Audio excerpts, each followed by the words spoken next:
Welcome to the Especially for Athletes podcast, where we explore essential principles that empower athletes to learn life's most valuable lessons through sports.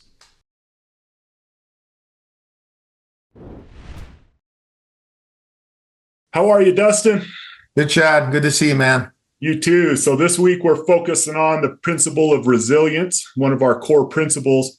And I was thinking back to a conversation we had with Mason Sawyer. I think he was Utah Mr. Basketball like years back, went to Boise State, and then started coaching in high school. And I'm just going to read this. Here's what we wrote about that. On July 25th, 2021, Mason Sawyer's life would change forever because of a sudden dust storm. A horrible crash occurred while Mason's family was returning from a family reunion that he was unable to attend. In that crash, Mason's wife, Courtney, children, Riggins and Frankie, older brother, Race, and nephew, Ryder, were killed. His son, Blue, was injured but survived. And sitting there in the hospital, he reflected on a simple lesson he was taught as a high school basketball player. His coach would often bring him in, and he would say, it's 90-10. 90-10, life is 10% what happens to you, 90% how you respond, which is a Lou Holtz quote. Yeah. And he describes, I just want to play a clip from that. Can you even imagine that moment, Dustin? Like, I just can't imagine it. And this is what he said about how sports helped him build resilience, right? And it's just, I thought it was powerful. Here he is. I had a really good high school basketball coach named Scott Briggs. And he'd tell us all the time things like focus on what you can control, don't ride the roller coaster type of stuff, moving on to the next play. And, it's funny because losing my family is such a big, terrible, sad story. But it's the simple little things, like the little life lessons that have helped me the most, honestly. And I never realized like how much I actually lean on those simple things I hear every day. But like focusing on what I can't control, that might be the biggest thing that's helped me. I have so much anger and pain, and I can't even, like, misery all the time. But it just doesn't do you any good, really, because at the end of the day, you have to focus, like, what can I do? What can I control? Breaks my heart just sitting there and listening to that. But here's the quote from that I would love your thoughts on and love to share with our audience here and the young people and parents and coaches who listen to this. He said, when this big, massive thing happened, it was the simple little lessons he had learned from playing sports that helped him address in a resilient way this big, huge thing that had happened. Yeah. I thought that was so inspiring. What are you thinking as you do that? Two things, Shad. One is that, we talk a lot about sports is going to prepare you for life. And even when I've said it before to kids, I've always thought, yeah, but like, here's a perfect example of it. There's nothing you're going to ever experience at the worst of the worst that's going to prepare you for that, right? Like the worst loss in a basketball game or a football game or whatever is not going to be even close to some of the things you're going to deal with later in life that are real life, death and illness and, tragedy that's going to happen. So yes, it prepares you, but I think we need to be honest with the kids that it's going to get a lot worse than this at some point. However bad this moment is, you're going to have a time that's much worse than this. What you're going to find though, is that right now, this to you is the worst thing.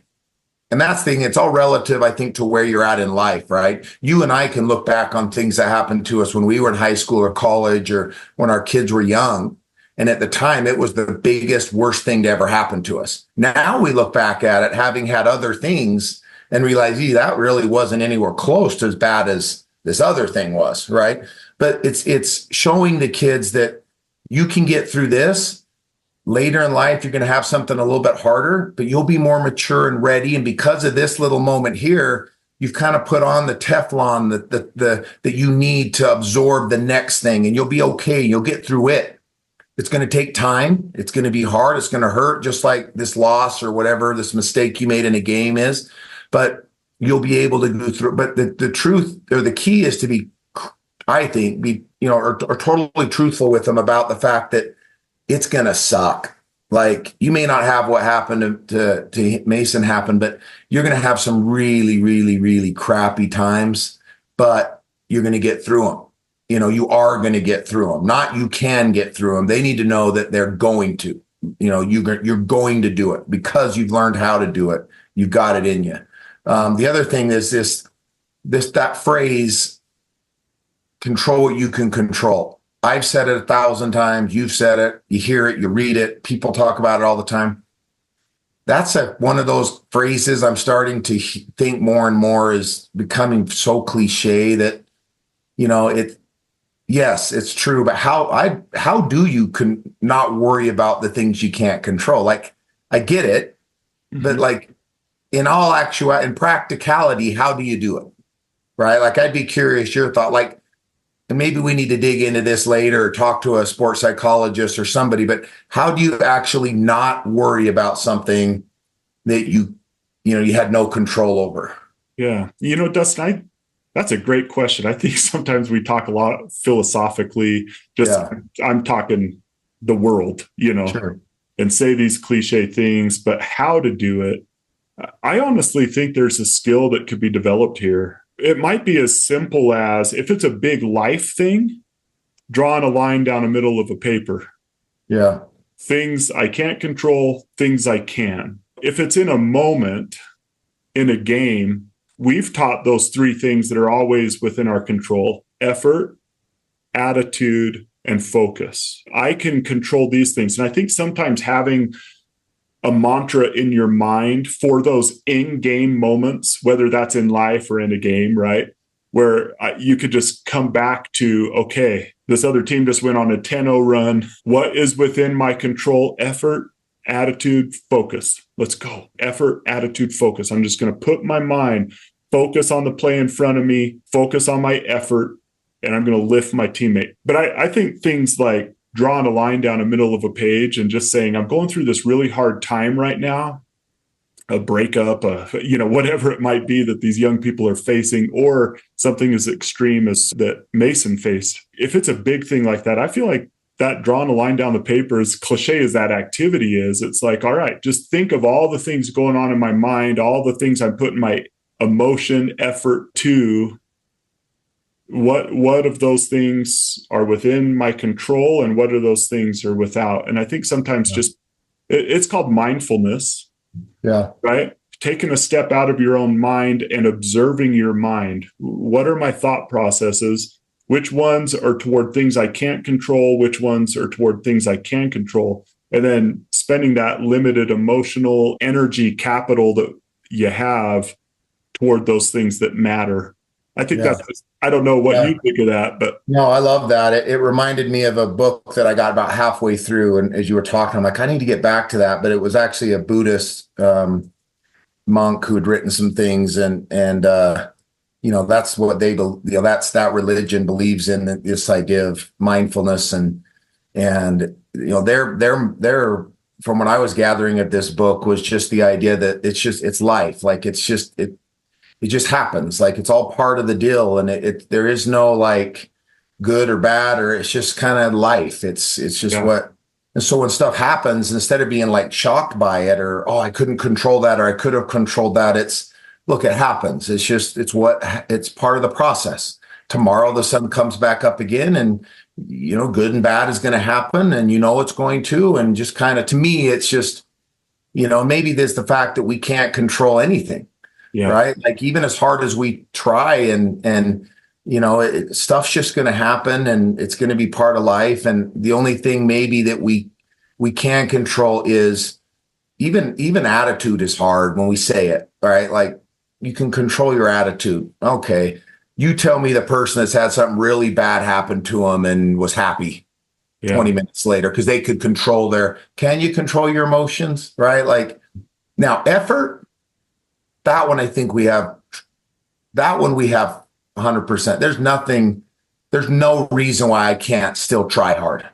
Yeah. Right. I can still wake up and leave the house and keep fighting. Yeah. You know, even the attitude stuff, if you really dive into it, it's, there would probably a doctor or somebody that would say, I don't know, chemically wise, like if you're in this position, you can't control the way that your focus is. Right. We'd say that, but maybe you just, anyway, but that's off topic. I don't know. I don't know that we can totally control our emotion or our attitude. However, we can take a step back and say, how should I respond? Yeah. What's the approach? For me, that's the mindfulness you're talking about. Yeah. It's the pause button to say, okay, hold on, something's happening. The roadblock is here. I've hit the roadblock, right? Step back before we just start trying to pound it down. Step back and say, all right, what path am I going to take here? Because this is a thing. This is a chapter in my book here, right? That's going to have life, Right. So like we have kids making, let's say someone listening to this has a kid that is making choices that you don't love. I think what can I control? The effort? Yeah, I could make great effort to connect with my kid and things. I think the attitude portion of that is, I think too many people excuse stuff like flying off the handle or a jerk to their teammates. Yeah. Like, oh, this is just how I feel right now. Yeah. That doesn't mean it's right. I think mindfulness allows us to take a step back, like Mason did here in the hospital room. Right? Like he's faced with this huge moment, takes a step back and says, okay, how am I going to respond to this? I think that's the mindfulness that builds resilience. And the ability to do that is really important. And there's probably no perfect way to do it.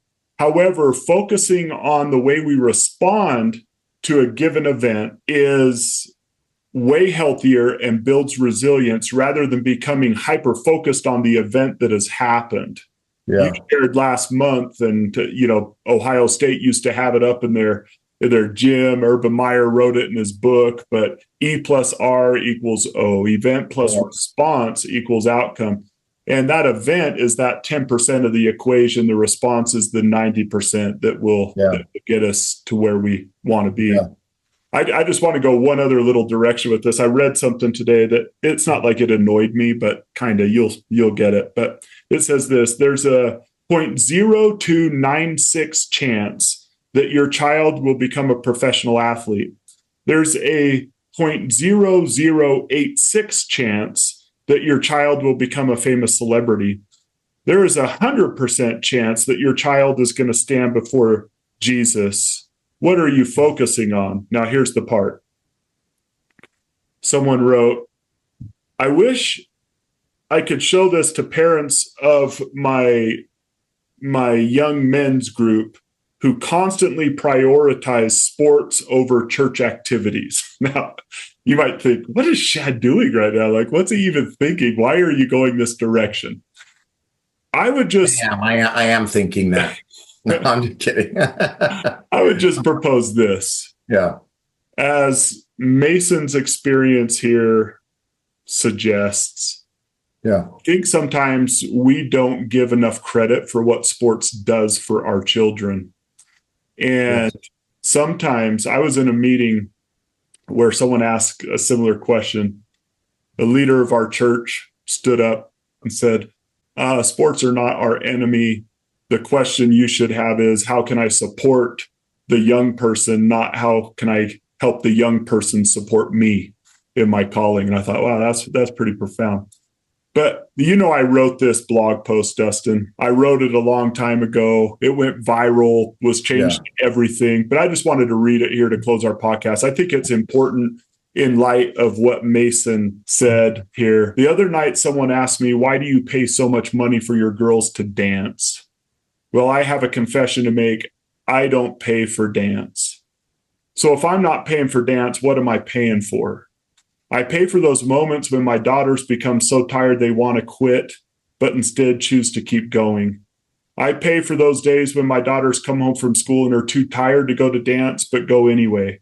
I pay for my daughters to learn to be graceful. I pay for my daughters to learn to take care of their bodies. I pay for my daughters to learn to work with others and to be good teammates. I pay for my daughters to learn to deal with disappointment when they don't get the part that they hope for, but still have to work hard at the part that they received.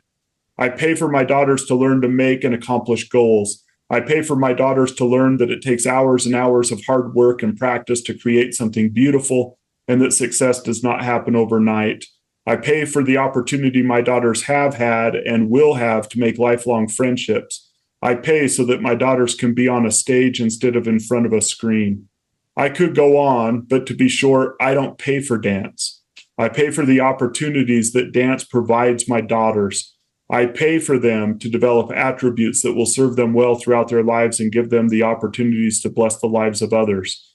And from what I've seen so far, I think it's a great investment. Now, that went surprisingly to both of us. That just went like viral, but it's been changed and copied, sometimes without attribution, by tons of people. So if anyone's listening to this right now and thinking, "Oh, I've heard that. You guys copied that." I have proof that's not the case. But this goes to this experience with Mason and why I'm so passionate about youth playing sports, whether they're the star or a bench warmer on a team. Yep. I believe that there are life lessons that our kids learn, including resilience, that they learn from sports that they can learn in very few other ways. And Mason is just a testimony to that. This big, huge event happens. It was the simple life lessons that he learned during sports that helped him deal with this huge event.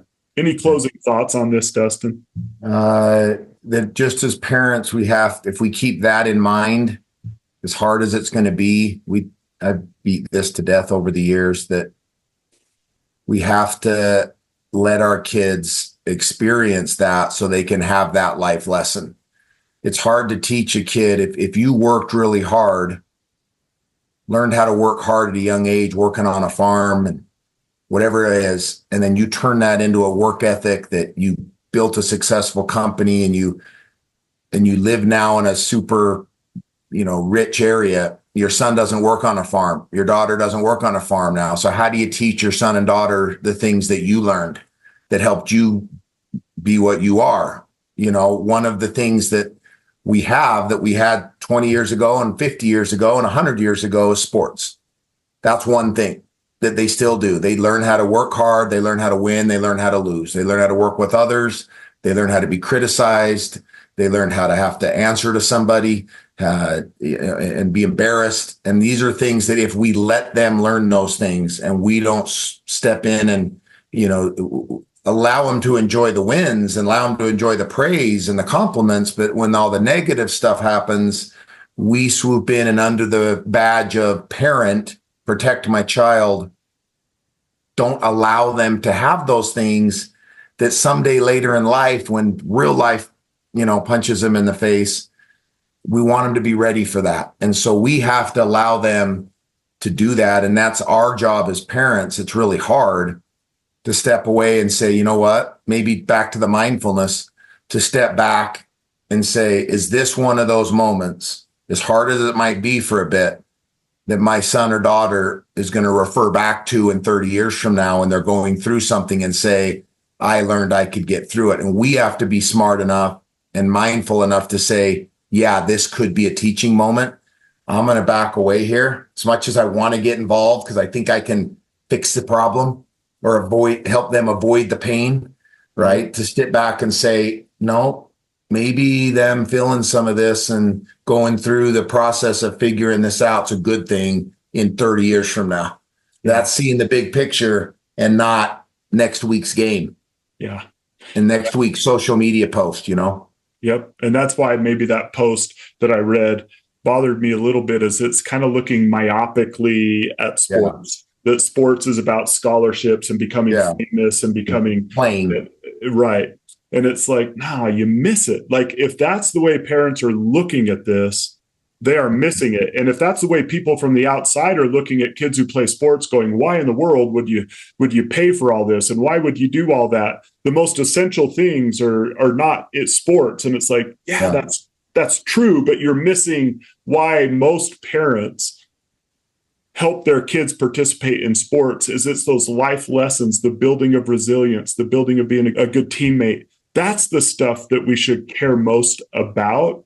And I think it's that when people look at those who engage in sports and think, wow, they're just wasting their time, I think they're missing the whole point of why so many parents are passionate and communities are passionate and schools are passionate about providing the gift of sport to their kids. So, well, don't you think us as parents too, we have to make sure, because I could see even myself, I'm checking myself as you said that right there. I think it's good for us to look in the mirror and be honest with ourselves. Am I really? Because we all say it, right? Anyone listening to this is saying, yeah, that's right, Shad, and I'm that way. And for me, it's about all those things. And yeah, I'm not doing it for these other reasons. I'm not doing it for the attention my kid's going to get if he starts. I'm not doing it for the scholarship or the award or whatever. Really? Like, we need to be honest with ourselves and say, really? Like, what's the really? Like, peel back, peel back the onion here. What are we really doing it for? Yeah. And be honest with ourselves, because if that really is the case, and we are part of the group that is doing it for all those lessons, then we need to step back and maybe not say what we say about the ref or the coach or, the whatever. We need to step back and just support and be positive and let it be what it is, whatever it becomes, And then deal with it. And then deal with it. And then count on how you respond, just like Mason taught. Exactly. Yeah. I love it. Awesome. Eyes up. Do the work, everyone. Be resilient.